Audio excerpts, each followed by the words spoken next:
Pnawn da, good afternoon everybody. I'd like to welcome everybody to the IIRSM Wales branch meeting. This is the first branch meeting we've had in about 18 months due to COVID, so it's a bit of a virtual branch meeting this time instead of the in-person one. So appreciate and thank you all for attending today. I'm just going to run through a little bit of an agenda and a bit of the meeting objectives or the branch objectives. I'll give you a little bit of background about myself and a bit about the branch, where we come from, where we are now, where we tend to take the branch in the future. And then we'll discuss a little bit around the IIRSM initiatives that they have running at the moment. Some good opportunities there for you to look on their website and see what training, membership, other branches you can attend and things like that. So we'll go through that, and then I'll pass over to Hayley for her presentation. So workplace wellbeing is the topic for today, so hopefully it'll be something really interesting from Hayley later on that we can get our teeth into. So just to make a start then, a bit about myself. I've been branch chair now for about 8 years, something like that. It's quite a while. We started off the branch back in 2011 as the Wales branch of the IIRSM. And then we became the South Wales branch in 2014 because there was a North Wales branch of the IIRSM. And subsequently this year now we reverted back to the All Wales branch of the IIRSM. So it's a bit of an up and down history, but we try and be quite an informal group, quite positive. The main objectives are to network with similar health and safety risk management professionals, to share best practice and experiences. We try and encourage others into the branch because we can offer a lot of support, advice and best practice for new members and people going through the membership hierarchy. So there's always a lot of support here from us in the branch, and we try and create a positive risk and safety culture in Wales. We also link as a branch to other safety groups in Wales like IIRSM and other large health and safety risk management groups, and we tend to do an annual conference once a year. That's been postponed for the last 2 years, but we try and run those at least once a year to encourage everybody to get together and share best practice and good networking events. There's 2 other committee members. Unfortunately, they can't be with us here today. So that's Hayden Britton, who's the branch vice chairperson, and Mark Littlejohns, who's the branch secretary. We are currently open to other membership committee members' opportunities for communication officer and a CPD and liaison officer. So there'll be a separate email out to all the members shortly, encouraging you to put your name forward for those opportunities. So keep an eye out for that in due course. A bit about myself. I've been in health and safety and risk management for about 20 years now. I started off in manufacturing as a health and safety practitioner. I sort of went through the training as a lot of us do with an EBOSH. Moved on to engineering then, and currently now I'm heading up a safety team in the police in Dyfed-Powys. So a bit of background on myself in health and safety. I've had a few challenges along the years, especially more recently with COVID and the challenges that's brought us, especially around home working and virtual meetings and training as we're doing today. So I know Hayley will touch a bit more on that later on. So it's quite important, I think, that we give ourselves a bit of a pat on the back for all the hard work that we put in over the last 18 months, everybody, to sort of adapt and change to the current climate. So be interested to discuss that later on. Some of the initiatives the IIRSM are running at the moment. There's a new routes to membership. An email came out from Philip Pearson, the CEO of IIRSM, on Friday. So there's exciting new opportunities there for free student membership. There's support for students whilst undertaking their studies from the IIRSM. So it's worth looking at that or sharing that with your colleagues if anybody's looking at getting into health and safety or risk management. There's some good opportunities there. There's also a mentoring platform which you can become a mentor or a mentee if you need some support and advice in going through the membership applications or developing your own professional skills in the industry. There's a managing risk, the essentials training running on the 16th and 17th of November, and I think there's more courses in the new year. It's a really good course, so I encourage you to get onto the website and book that.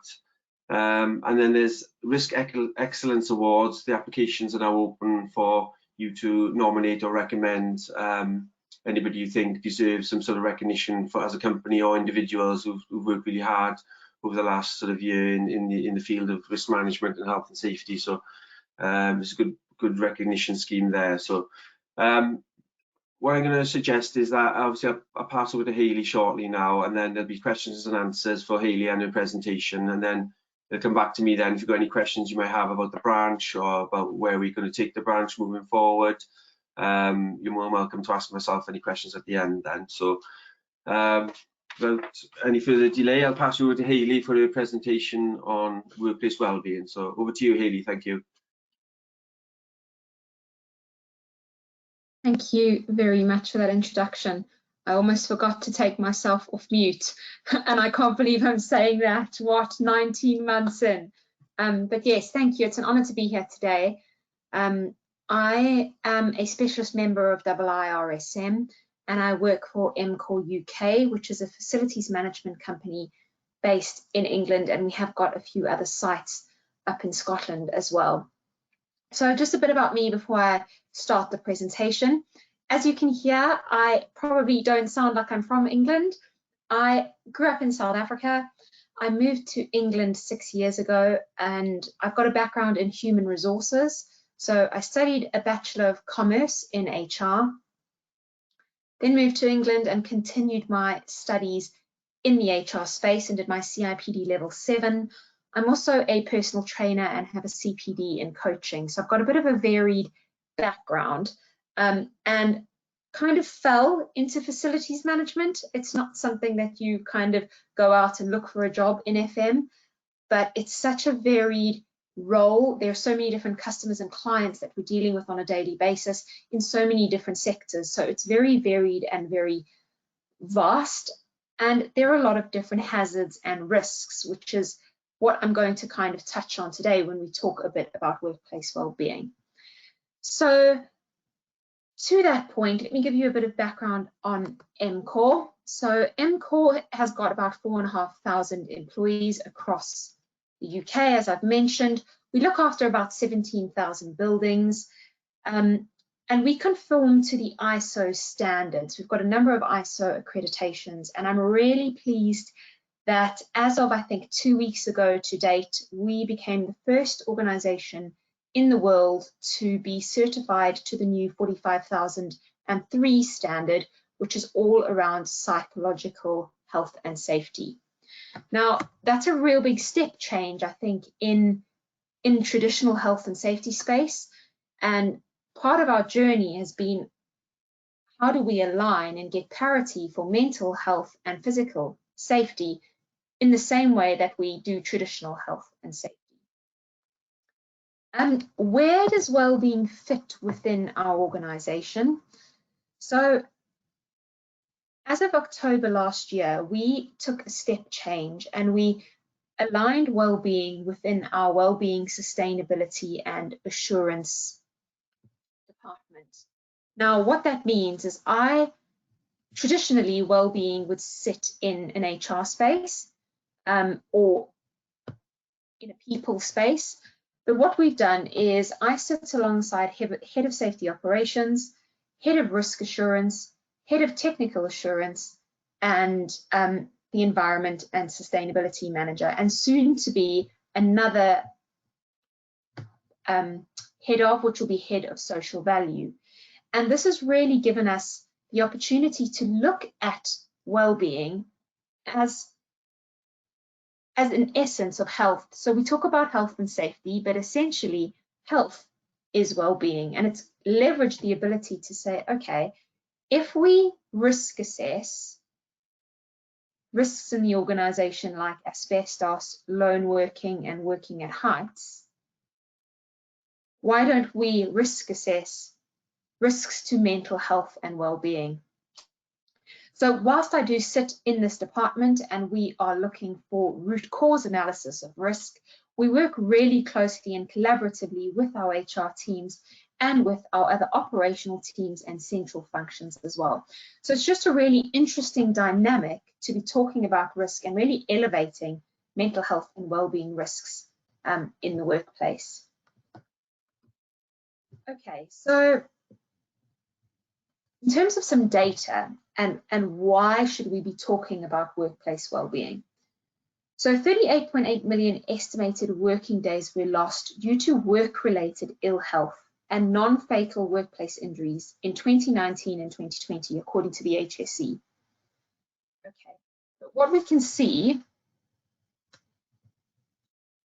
apologies, I've got a number of different pop-ups popping up on my screen at the moment. There we go.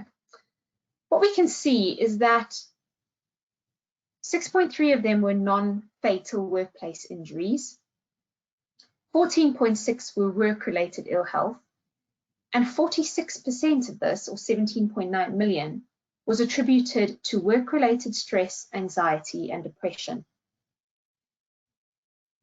Now, a Gallup study highlights that the risk of burnout and the impact at work is that 2/3 of full-time employees will experience burnout at some point in their working career.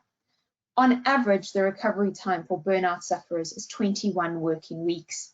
So what we're trying to do with workplace well-being is take this proactive, preventative approach. What can we do to identify hazards of a mental health and well-being nature? And what can we do to make employees take a proactive approach to their own well-being, as well as line managers taking a preventative approach to having the conversations that matter early on before it becomes too late and employees will either go off with absenteeism or they're not being as productive and they're really unhappy and not having a sense of purpose. So that's a little bit of the why. Why should we think about this? Now, there are 5 ways to well-being in terms of some of the existing frameworks, but we decided to expand this into 6 ways to well-being. You can see them on the screen there, and I'll just touch on a few of these. So, and I think Steve alluded to them earlier around connection, for example. During the pandemic, we were all isolated. We had to work from home. We had to adapt to new ways of working, whether it was childcare, whilst working, whilst figuring out how to keep connected to our team members, as well as connecting to ourselves and listening to our own needs and our own priorities, which often fell by the wayside. But it really highlights the importance of connection and staying connected to your colleagues, having good listening skills, connecting to yourself, etc. If we move on to being active, so most people will kind of jump into the be active in terms of going for a walk or going for a run, doing some form of exercise, be it yoga, but there are a number of ways that we can be active in supporting a preventative approach to mental ill health. So are we looking for early warning signs? Are we having well-being conversations? Are we actively ending the stigma in the workplace to allow people to feel safe to talk about things that may be bothering them, things that can, through conversation, potentially be mitigated, whilst at the same time absolutely being active and doing the exercise, going for a walk and doing those things that you love and enjoy. Nourish. Again, nourish, if we look at the wider framework in the UK and what government are trying to achieve is longevity. How do we add 5 years life expectancy to somebody's life? And can we do that through diet? But it's more than just diet. I think it's also about nourishing and doing the things that make you happy, taking time out from those busy days, reading that book, taking that walk, doing something that really speaks to you and fulfills you, whilst also considering the positive benefits of eating well as well. The next one is take notice. So many people will say, how often do you just go outside and take notice of your surroundings?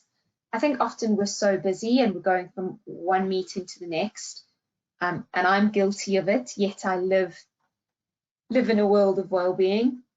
We do forget to notice the small things, and sometimes if we don't notice our own small triggers, You can get feelings of overwhelm, you can start to get feelings of anxiety, stress. Likewise, take notice and look out for your colleagues. Look out for changes in behavior. Really start to think about the early warning signs. Keep learning. So keep learning is about career development, having a purpose. How do we keep learning in our organizations? How do we keep learning as individuals? Are we learning new skills? Are we improving our career?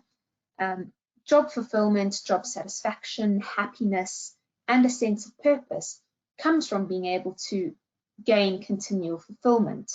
So are we thinking about those things for ourselves as well as potentially our colleagues and employees who we might line manage in terms of what are their aspirations? And finally, give. Give can come in so many, or can be done in so many different ways. It could be giving your time to listen to somebody. It could be donations. And there's actually a really big scientific link between how giving to other people releases endorphins within yourself and makes you feel happy. But as Steve said, giving yourself a pat on the back, you know, it's been a tough 18 months. We're all in a stage of transition. So whilst we're dealing with this transition of what does the new normal look like? Are we going back into offices? Some people have been working in offices for the past 19 months. I always like to say, give yourself a break, but also give yourself the attention that you need. And if that is having a conversation to say, I'm going to walk, I'm not going to run at this stage because it's a little bit too soon to start running. I think it's important to start having those conversations sooner rather than later. So 6 Ways to Wellbeing is a really great place to start in terms of any kind of strategy that you're wanting to implement from a wellbeing perspective. And it really can take so many different avenues with a really individual, local approach. So I'm just going to move on to and bring your attention to 2 important papers that are out at the moment. One is Business in the Community's paper around what if your job was good for you, okay? And the other one is the ISO 45003 framework. Now, they really work so well together because what the report is asking us to do is how do we level up?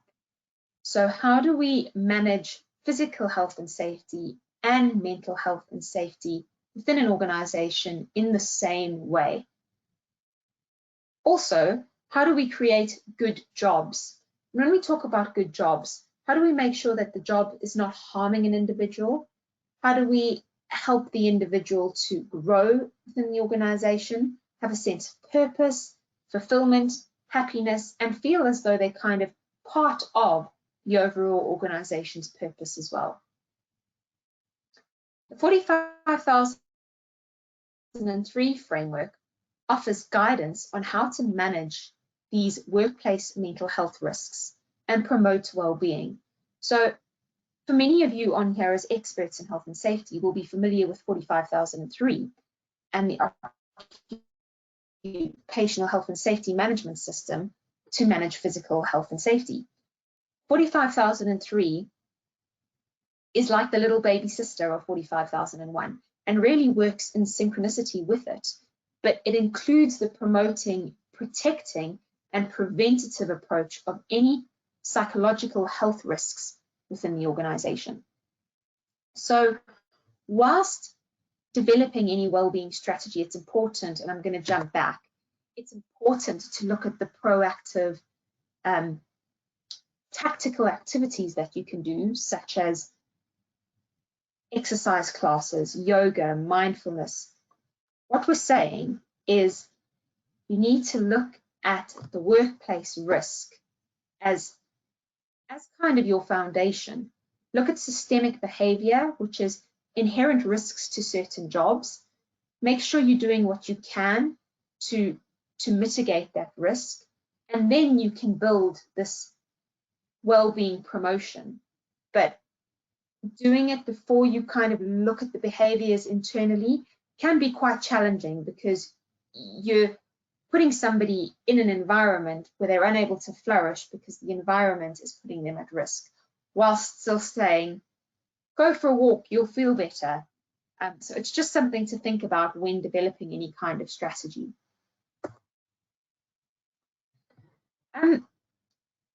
So why would we look at risks? Employee satisfaction, engagement, sense of purpose, creating environment for innovation. If people feel safe to be able to talk about risks in the workplace, brings people together, harbors innovation, you're able to learn and knowledge share in the same way you would do learning from experience from a physical risk. Can you learn from experience from potential mental health hazards as well? And it's really about creating a culture where there isn't this fear of retribution, or if I am struggling with my mental health and well-being, and if I do speak to my manager about it, doesn't mean that I'll be overlooked for a promotion. And I think that's what we're trying to aim for, is how do we change that culture to talk about it in the same way we would talk about a physical injury. You can't always see any mental ill health symptoms like you would be able to see a broken leg, but how do we get to the point where we can talk about it and there's parity between the two?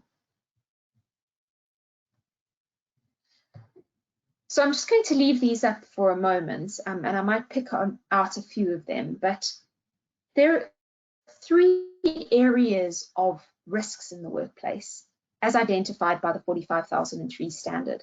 So how work is organized, social factors at work, and work environment, equipment, and hazardous tasks. And what 45,003 is asking us to do is to identify the level of risk, so low, medium, high, identify what control measures are already in place, and then identify if there is a need for any additional control measures, and then monitor those measures. So in the same way that you would carry out any other risk assessment. How are we doing this now for mental health and well-being? And these are some of the areas that you can look at, because these are the areas that will impact a person's sense of purpose, belonging, happiness at work, job satisfaction, and all of the other whys I mentioned on the slide beforehand.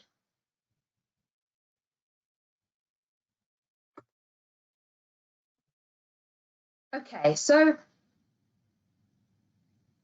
the model on the left is from the BITC What If Your Job Was Good For You report. So it's about good work, good job design, and creating a psychologically safe environment. So earlier I spoke about building your foundation.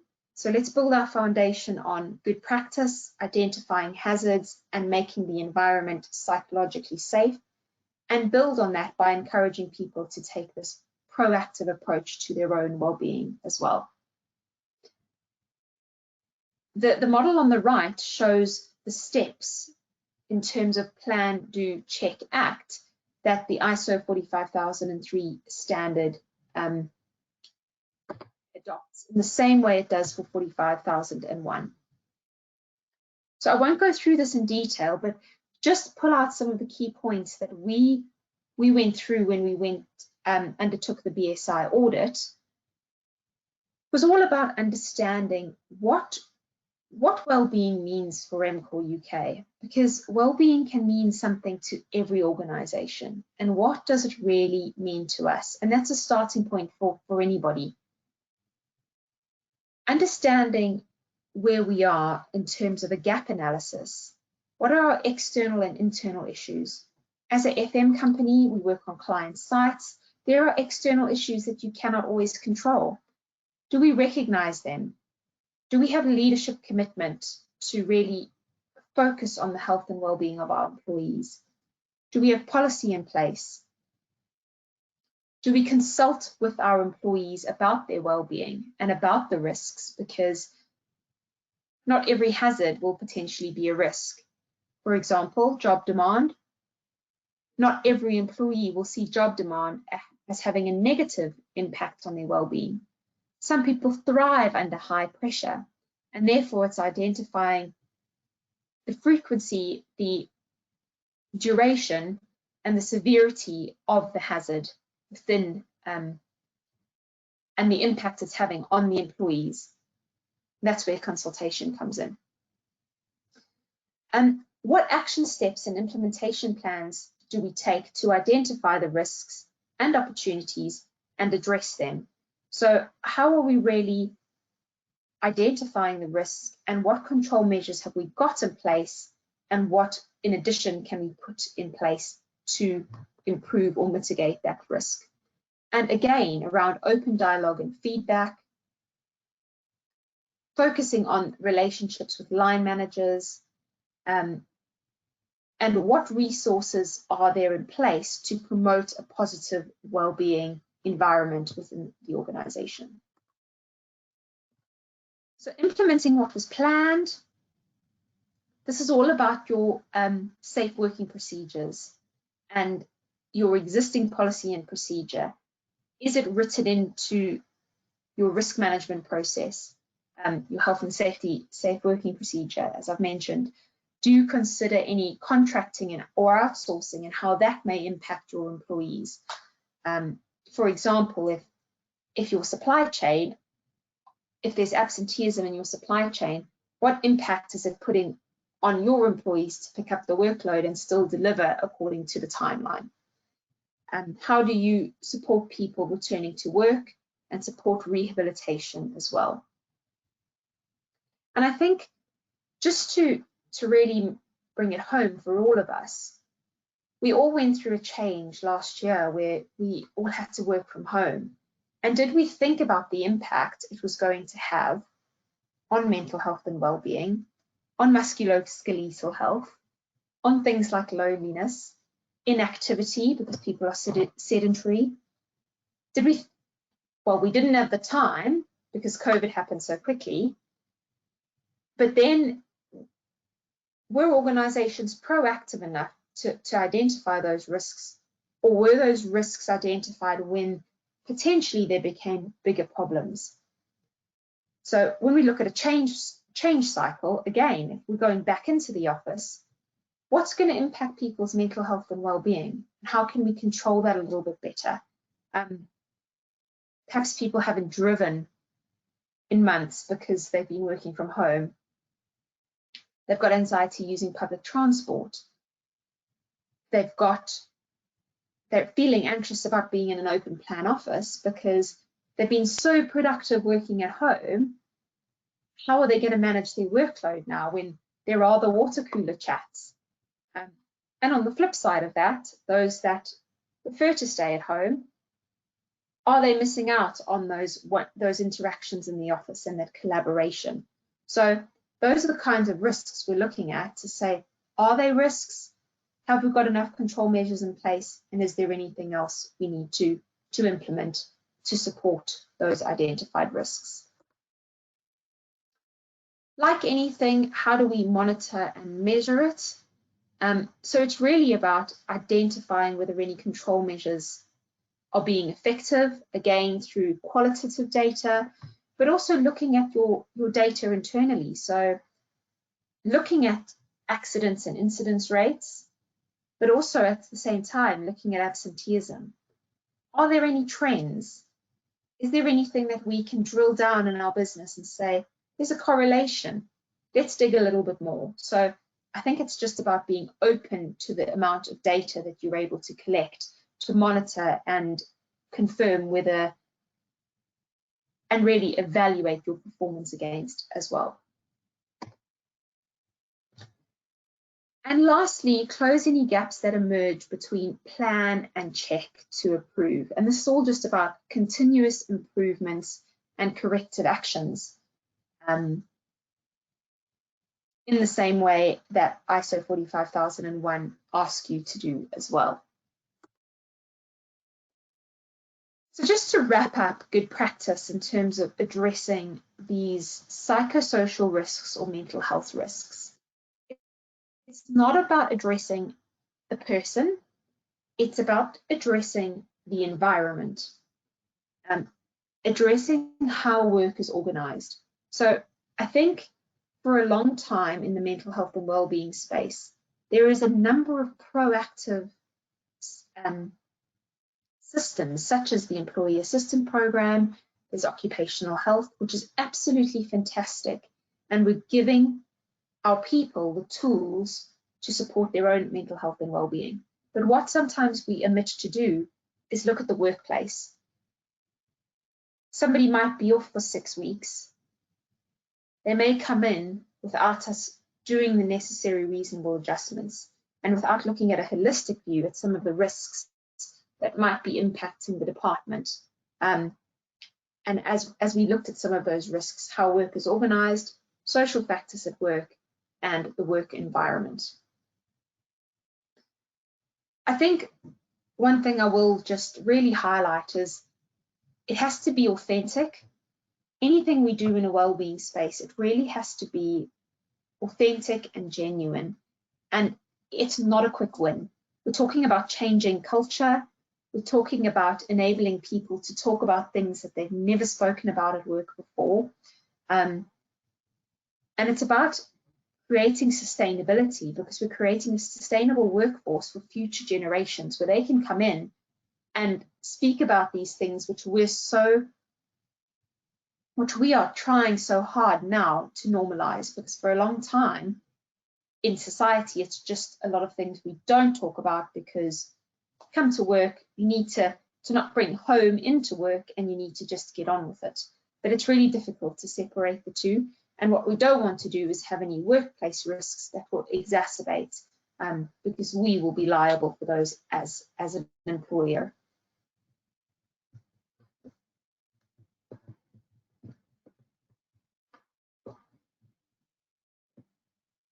Okay.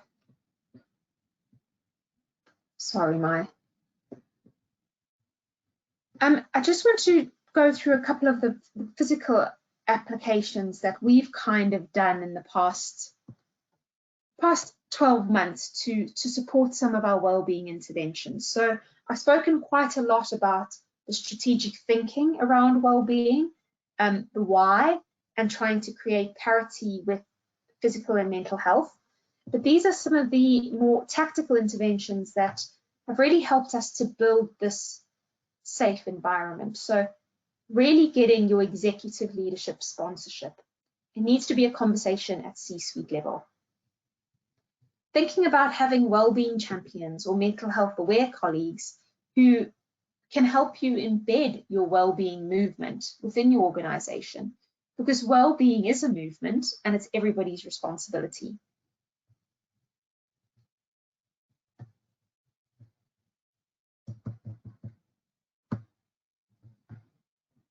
Thinking about having forums where you can discuss well-being and really having that consultation approach, getting your line managers involved, getting your shop floor involved, and really getting this full view of what well-being means to people and what some of the challenges are. Implementing training, so mental health awareness training, resilience training, and really upskilling both employees to take a proactive approach, but also line managers, because line managers are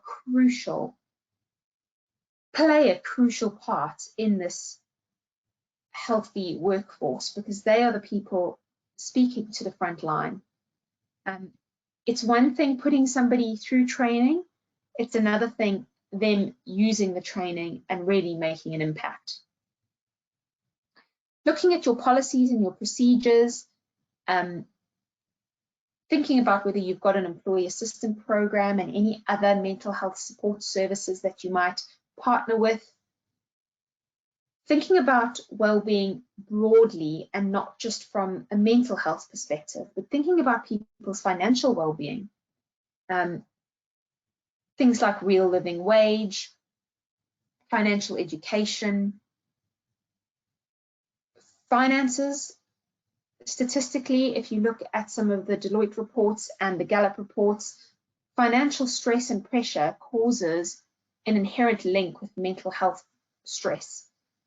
So looking at those pain points as well, looking at your lifestyle and physical. So lifestyle is more about nutrition, water, sleep, smoking, whilst your clinical is more your cancers, your musculoskeletal, and the more medical illnesses that you've got in terms of absenteeism.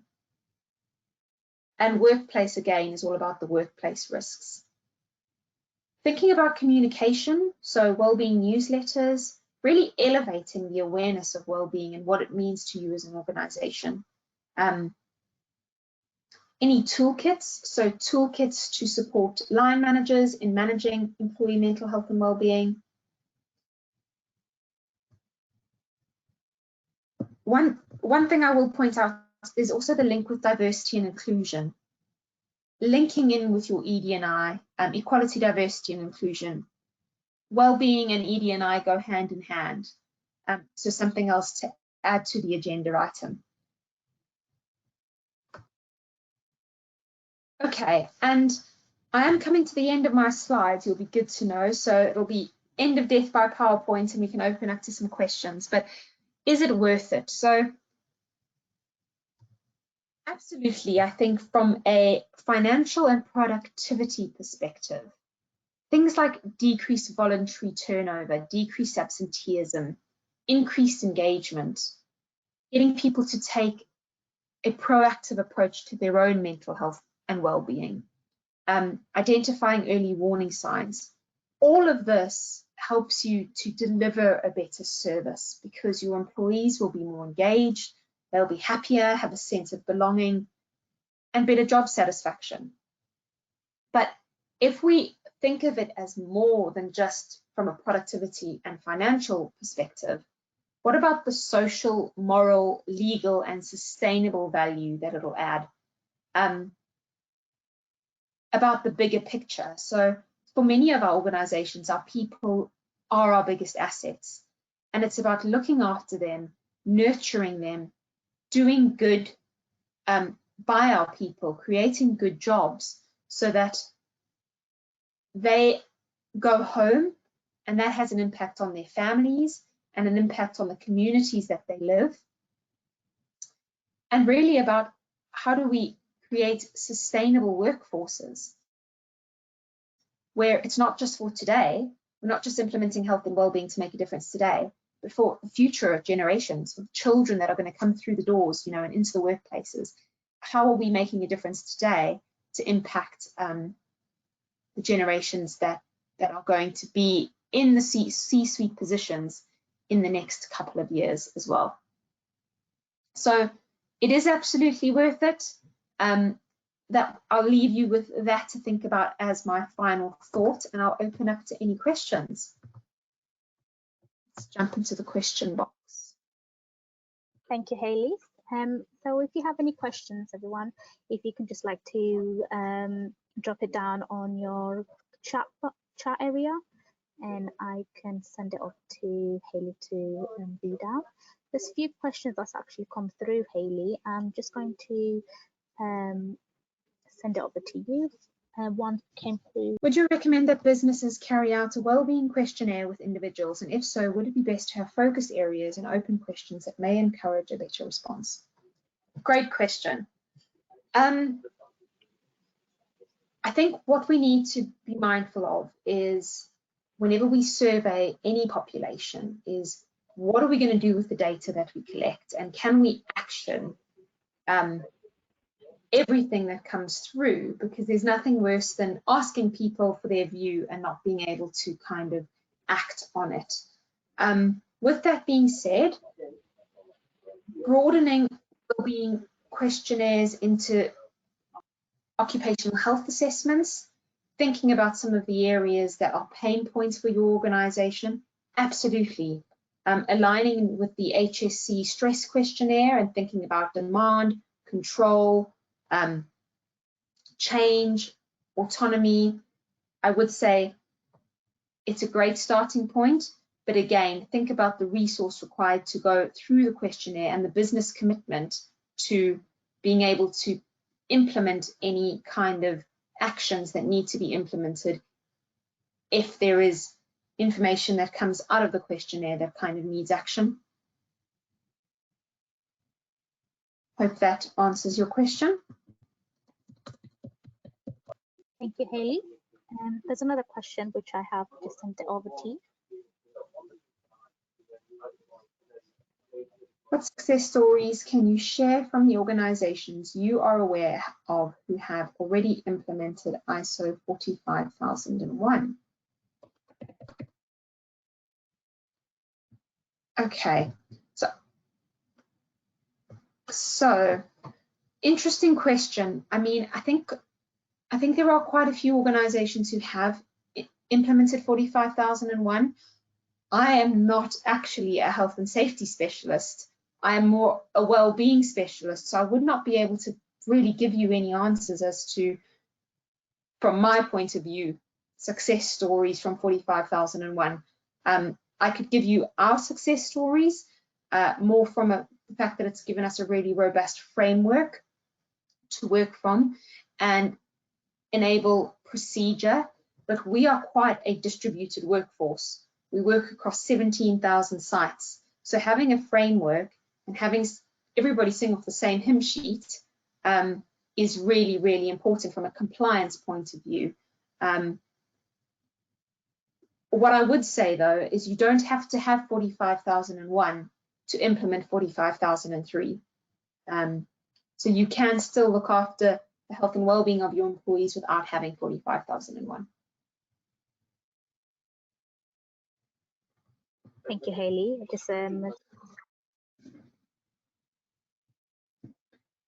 Was this received by your own team employees?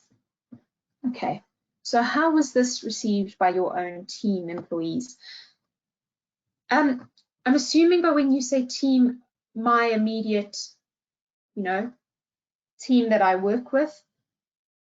I think it really helps to work alongside our health and safety business partners, alongside our risk analysts, and we work with our HR business partners and really work collaboratively for the purpose of the organization. So we also work according to global goals and sustainable development goals and what we are trying to achieve to add value in terms of impact in the world that we live in. So in general, the idea of our purpose, creating a better world at work, employee well-being is so important because employees are all we've got. We're colleagues, we should be looking after each other, So in general, it's very well received, but it has to be authentic. It cannot be lip service. I think picking what you can do and what you can implement goes a longer way than saying you're going to do it all and not have that impact.